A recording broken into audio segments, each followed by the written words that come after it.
Welcome to another Friday webinar. As usually, we have automatic captions that you can turn on with the CC button. If you cannot see the CC button, then it might be hidden under the More button. As always, the webinar is recorded and we will publish it on our website and on our YouTube channel. You will get an email after the webinar soon with a link to it, possibly not today. Your microphone is muted, so we avoid any background noise or unintentional noise. If you have a question, please put them in the Q&A function. You can find that, again, there's a Q&A button, and if you cannot see it, it can be hidden in the More section. The More is the button with the 3 dots. And please always use the Q&A function to ask questions to the speaker. We also have a chat, but we cannot follow that for questions. It is there for technical issues, and of course, if you want to comment something or share, that you can do it there. But if you have a question, please put it in the Q&A function. Those are the usual housekeeping rules, and it's time to start our webinar. So if Susanna, you can turn on your camera, I can hand it over to you. Thank you, Peter. You didn't introduce yourself. I didn't. Hi, I'm Peter. Thank you, Peter, and thanks for coming this beautiful sunny Friday afternoon. I'm amazed that anyone wants to hear about more legal stuff when the sun is shining. My name is Susanna Lorin. I'm the Managing Director and Chair of the Funka Foundation. I'm also the chair of the joint technical body of ETSI and Senelec on e-accessibility. So everything that has to do with the EN 301549 standard and the other standards in the mandate is usually my fault. And I'm also representing G3ICT and IAAP to the EU. And today I have been asked by a dear friend of mine to talk about reporting under the European Accessibility Act. This is usually part of a much longer training, so I'm not sure if I can do this in a short time, but I will try my best. So, who is reporting what and where? Now, those are the questions, but let's start with the why, because I think sometimes people don't remember or don't think about why reporting is at all required, and that is quite important, I think. So, of course, what people mostly think of is that the regulators, the market surveillance authorities and other competent authorities need the reporting to know if something is compliant or not, and to know all the formal details of that is required from this legislation. And that is, of course, true. That's the one important target audience. But it's also, and equally important, for the end users, so the consumers here that we are talking about in the European Accessibility Act.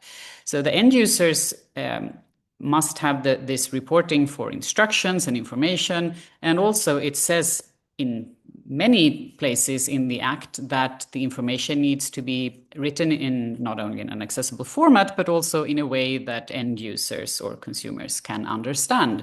So that means that it is you and me, everyone, not the regulators only, but also really made for consumers. So the consumers need this information as well. So there are 2 clear target audiences. And then I think the most, well, I shouldn't call it a trick, but it's kind of a neat indirect thinking of this is that when you require economic operators to report, what happens then is that they need to know how accessible they are. So the economic operators are actually also indirect a target audience here, because we have seen from in the Web Accessibility Directive that the requirement of having an accessibility statement, as is the requirement in that law, means that, of course, you can just invent your accessibility status, but most organizations don't. They actually start looking internally, they do testing, and then they learn something, and based on that, the result is actually the report. So it's not kind of a report because we want to report, but it's a report that is that contains the knowledge that the organization has received from doing the audits or testing or however they have done it. So those are really important parts, I think. But let's go to the why. No, the who. Sorry, who is going to report? Well, as we all know, the European Accessibility Act covers the whole value chain of production and all the way from manufacturer to the consumer. So when it comes to products, there are requirements for manufacturers, for authorized representatives, for importers, distributors, and for service providers, there's also requirements for reporting. So everyone that is in scope of the law, they also need to report on their compliance. And when it comes to products, how do you document that a product is compliant? Well, there is something called technical documentation, and that is very well defined in the law. Of course, you need to make sure that your product meets the accessibility requirements. So therefore, the economic operator draws up the technical documentation. Well, first carries out the assessment, of course, and the technical documentation needs to cover the design, the manufacture, and operation of the product. And this documentation should contain a general description of the product and, of course, the relevant accessibility requirements.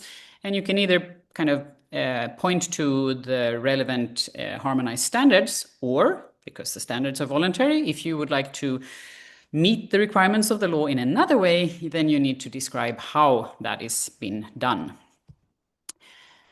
And this technical documentation is quite of a detailed document, of course. And then as your product is fully compliant, which it needs to be because otherwise it shouldn't be placed on the market, then you can also, or you should also, have an EU declaration of conformity and also the CE marking. And my colleague Stefan will put links to these two documents, which are very clearly defined, and there are templates, and they are also referenced in other laws and so on. So there's a lot of knowledge around the EU Declaration of Conformity and CE marking. And you can't, of course, put that on the product before it's compliant. But you need to, when it is compliant and when you want to put it on the market, it needs to be there to show that or to prove that your product is compliant. And this documentation needs to be kept for 5 years. So the manufacturers, they must ensure, of course, that the products also in a series of products, so a series production maybe, keep conformant within, no matter what happens during time. It's not a one-off, it's something that you need to keep working on the whole time. And of course, also the support services connected to the product also needs to be documented. And apart from the technical documentation, declaration of conformity, and CE marking that we just looked at, they also need to provide contact information and serial number or similar needs to be provided on the packaging or on the product or in a document that comes with the product or in a website that you refer to on the product or so. So kind of adjacent to the product or on the product itself. There should also be instructions and safety information, and that needs to be provided in a language that can easily be understood by all users in the country where the product is sold. So this is kind of the basic things. And then the manufacturer also need to provide information and documentation needed to demonstrate conformity on request. So when the regulator, the market surveillance authorities or other competent authorities ask for it, you need to be able to provide this documentation. This should also be in a language that is easily understood by the authority. And for the authorized representatives, they take over part of the responsibilities that is agreed with the manufacturer. So I won't go into that specifically. And when it comes to importers, they need to make sure that only compliant products are placed on the market. So therefore, they need to check that there is compliance documentation, technical documentation, declaration of conformity, CE marking. So, and according to the law, they also must ensure that the manufacturer has carried out the assessment. I don't really know how that should work, but I guess the importer should be careful with what products they put on the market. The importers have the same obligations as manufacturers when it comes to contact information, serial numbers, instructions, information, safety information, all of that, that's the same. But one additional thing is that during the time when the product is kind of under the responsibility of the importer, for example, when it's transported or something like that, then they need to make sure that there are no conditions, it's not raining into the storage room or something that could compromise the compliance. So they have the responsibility as long as the product is under their responsibility, so to speak. And again, they must, on request, provide information and documentation needed to demonstrate the conformity in a language that is easily understood by the authority. For distributors, they need to, again, verify that the product has the CE marking and required documentation. And they need to make sure that there's also contact information, serial number, instructions, and safety information, and so on. So they just need to check that all of this is available as it should be. And all the other requirements that are relevant for importers are also applicable for distributors. But there is one exception, and that is that they do not need to keep a copy of the EU Declaration of Conformity at the disposal of the competent authorities. They still need to demonstrate conformity on request. When it comes to service providers, they need to, of course, ensure that their service is compliant. So both the design and the way the service is that you operate the service, that needs to meet the accessibility requirements. And they also need to prepare necessary information, that is what is called in the law, to explain how the service meet the relevant accessibility requirements. And this must be available to the public in written and oral format. Note that. And of course, it needs to be provided in a format that is accessible. They also need to ensure that there are procedures in place for the service to remain compliant over the years. And again, on request, the service provider must provide information and documentation needed to demonstrate the conformity on request from the authorities. So, what needs to be reported then? Well, when it comes to products, it's all very clear. We have the technical documentation, the EU Declaration of Conformity, and the CE marking. So that is what they need to report, and that is also very well defined. When it comes to services, it's a little more, I wouldn't say tricky, but it's a little less clear. And you need to read this in different parts of the legislation, so it's not super well organized for the economic operators. So you need to document compliance and provide information on how the service meets the accessibility requirements, and that could be done either in the general terms and conditions or an equivalent document. You also need to not remember, if you have products that are used in provision of the service, that also needs to be documented and reported on. And the products used in provision of the service, this is this difficult thing that we see a lot of misunderstandings around, but it is, for example, if you have a streaming service and you need to have a set-top box to make sure that you can actually watch the TV programs at home. So this set-top box, that is a product, and you need that product to actually use the service, and then that is the product that the service provider needs to provide information about the accessibility of this. The information must describe all relevant requirements and cover both design and the operation of the service so that you know how to actually use it, and also provide information demonstrating that the service delivery process and its monitoring ensure compliance of the service. And that is maybe a little bit difficult to understand, but this is why the Design for All standard, the EN 17161, is part of the mandate. So actually the process and the monitoring of how the service is developed.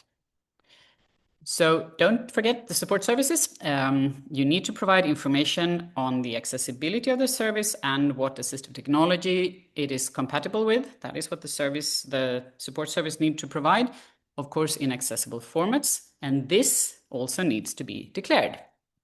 So there is, and all of this needs to be, of course, provided in accessible formats. There is no template, but all the information needed is described in the Act.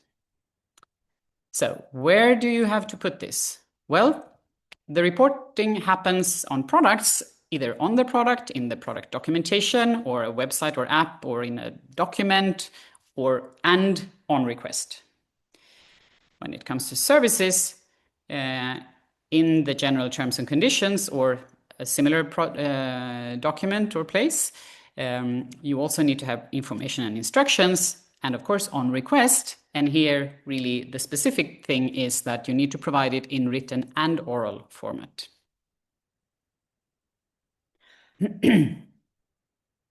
So all of that is possible to read about in the law, and we do get a lot of questions, but I think it's kind of clear if you use a little time to think about it. Maybe the most important question is how. How are we actually going to? How do we know that we are what to declare, so to speak, and what do we do if we are not accessible, but we need to declare that we are compliant? So there is no news under the sun, really, because again, reporting should be the result of an internal process where you look into your product or service and then fix things that are not accessible, and then go on to the reporting. And this, of course, should have been done already before June last year. But better late than never. So first of all, if you're kind of starting, I hope nobody is, but for people who just woke up and realized that the Act is here, there is an initial process here where you need to decide, do we want to be only compliant with the minimum requirements, or do we want to be the most accessible product or service in the world? You need to put your level of ambition somewhere, and out of that decide on the requirements. And it doesn't matter if there's internal requirements for your teams of developers and designers, or if you are buying something from a supplier, you still need to have very clear requirements. And of course, whenever you get something from your external suppliers or your internal teams, you need to control that they actually meet those requirements. Otherwise, the whole process is difficult. And of course, accessibility is not a one-off. So there's a process, there is a way of working, there is an everyday, day-to-day way of doing this, where you really need to make sure that you build in both the tools and the methodologies so that it becomes a natural way of how you do things, how you develop things, how do you design things. We also strongly recommend not to leave this to one champion or one team, but really to do it across teams. We think that it's everyone's responsibility, and accessibility needs to be kind of known, at least the basics, really across teams. And of course, it's a constant testing and iteration, remediation, and so on. And where most organizations fail, I would say, is really in the next phase, which is the follow-up, the planning, the making sure that you don't just build a super long backlog, but make sure that you have accessibility as part of your quality assurance process, and that you are also continuing to train your staff to make sure that you keep up with the accessibility requirements.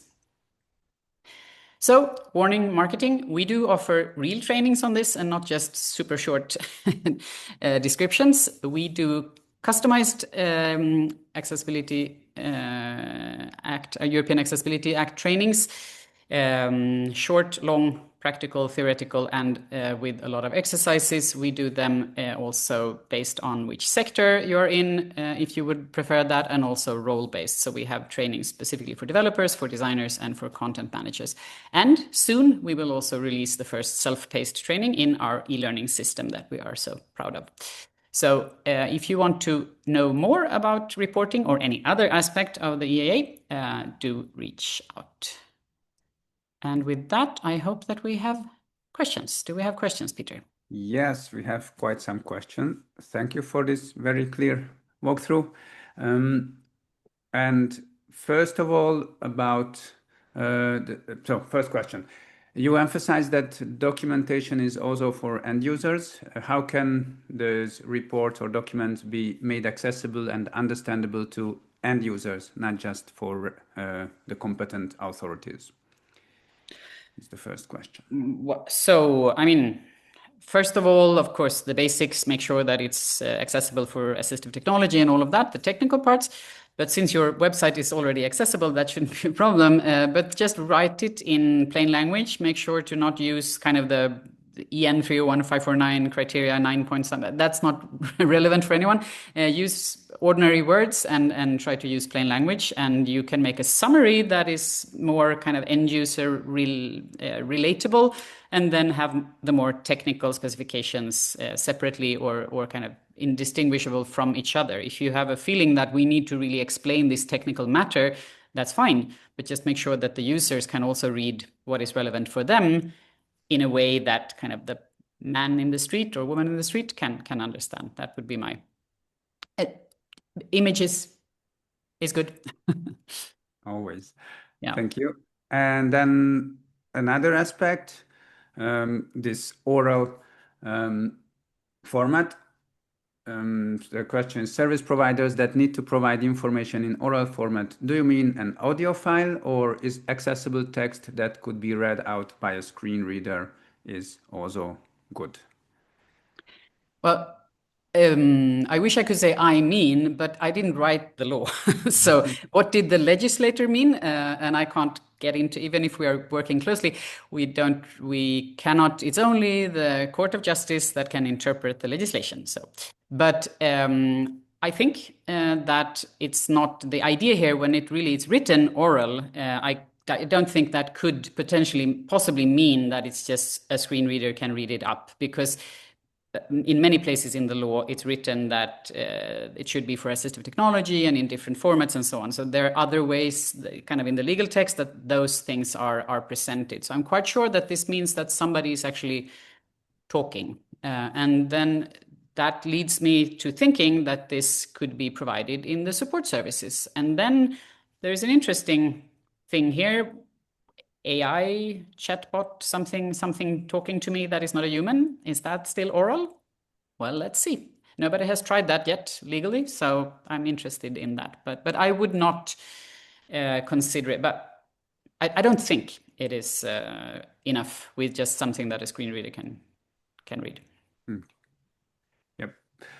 Thank you. Then there's a recurring question about templates or accessibility statement. So the question is, what is the recommendation for a format of the accessibility statement? Can we do it freely, or to follow the one that already exists for public sector that can be used as a reference? No and no. I think that's two questions. So, well, you can do it freely. When there's not a template, then, I mean, means that you need to do it kind of freely, but it's very clearly defined in the Act what is needed. So even if there's not a template, you need to really follow the requirements of the legislation. And again, it's a little bit tricky to read it because it's referenced in at least 2 places and sometimes 3 places. So it's a bit, I know that's not perfect, but you need to follow the requirements that are in the law. And the template that we created many years ago for the Web Accessibility Directive, and I say we because I was actually leading the group who did that, that cannot be used because the requirements are not the same. So that's an interesting question. If you are a public sector that you are in scope for both legislations, then at least you need to have both requirements. You need to meet both the reporting requirements. So that is a little bit of an extra bonus for you. But no, you can't use it because it's the requirements are different. Okay. You say okay? Are you not agreeing with me, Peter? Yes. Yeah. No, I agree. But yes. I mean, of course. There's a question that actually I would very shortly answer. How can I implement accessibility in calls for tenders? And I would say that please look at the recording from last week's Friday webinar. But maybe, do you want to add something to that, Sanna? No, that's fine. Just market your own webinars. That's fine. Okay. but the reason is that Peter was leading the ACC ICT work that is part of the mandate. There is a technical report for procurers. So in the ecosystem of this legislation, the standards groups have also provided a report to help procurers on exactly that. So there is a free tool or a free document published, and that is very well described by Peter last week. Thank you. I didn't want to toot my own horn too much. You mentioned standards various time. The question here is, yeah, as usually, Surprise, yeah. having the standards would be useful for the documentation as well, not only for compliance. When can we expect them? Soon. So we are having the joint technical body has a meeting Tuesday next week, and with a little luck, we will be in agreement so that we can close. I have the magic finger to push the consensus button.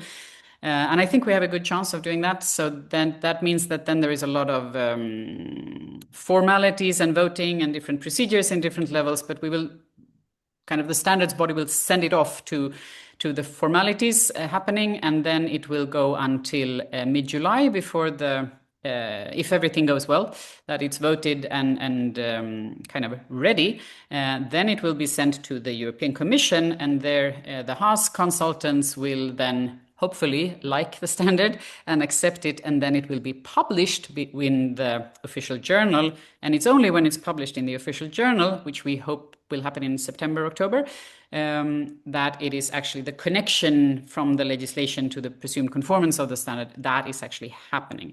But with a little luck, I think we will have we already have quite a stable standard, and it will be even more so in a very short time. I am hopeful that is the case. When it comes to the other standards in the mandate, there are different dates for that, and I think we also had that in a webinar previously, so maybe we can send out the link to that, because they are in different stages. The existing standards will be published a little bit earlier, but the standards that we have created from zero will take a couple of years more. So there's but the EN 301549 is the most important one. It's my baby. So and that will, at least I can't promise, but I think it will come just after the summer.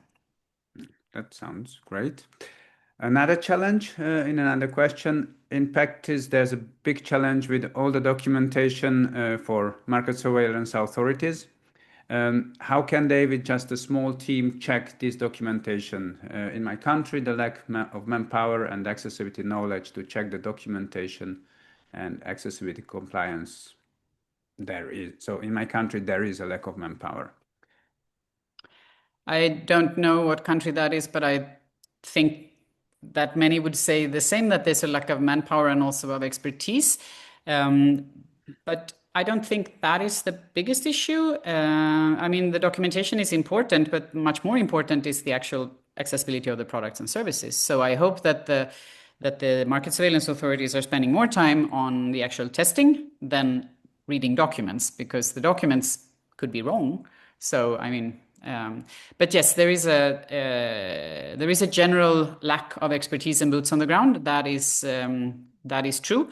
The hope from the legislature side is, of course, that when the first penalties start coming, or the first kind of media coverage of something happening legally, then the industry will quickly move so that not too much has to go all the way to the control mechanism. Because remember that the competent authorities, their role is actually not to police, but to support. So I hope that I know there's a need for control, but I hope that they use more of their resources in guidance and supporting, so that we will eventually have more accessible products and services, because that's the end goal of this. We need to move on, Peter. Yes. So thank you very much for reading the questions for me. That makes life so much easier. Please do subscribe to our newsletter if you're interested in what we are doing. We have some super exciting research projects going on. You can also follow us on LinkedIn, and I'm sure Stefan will put the links in the chat, or we have the QR codes here. And now drums, yes. In 2 weeks, so the next Friday webinar will be covering accessible names, make it or break it. So that is with our senior UX designer and accessibility specialist, Malin Hammarberg, who will talk about one of her favorite topics, actually, and also kind of a barrier that we often see when we do audits and testing. So don't miss accessible names on the 8th of May. And we are now back to every second week. This was a little bit well, because of the holidays, it became a little bit mixed up. But from now on and until the summer holidays, we will do Friday webinars every second week. Thank you, Peter. Thank you, Stefan. Thank you, everyone, for being here. Have a very nice Friday. And don't forget to make something accessible before you close your computer for the weekend. Bye-bye.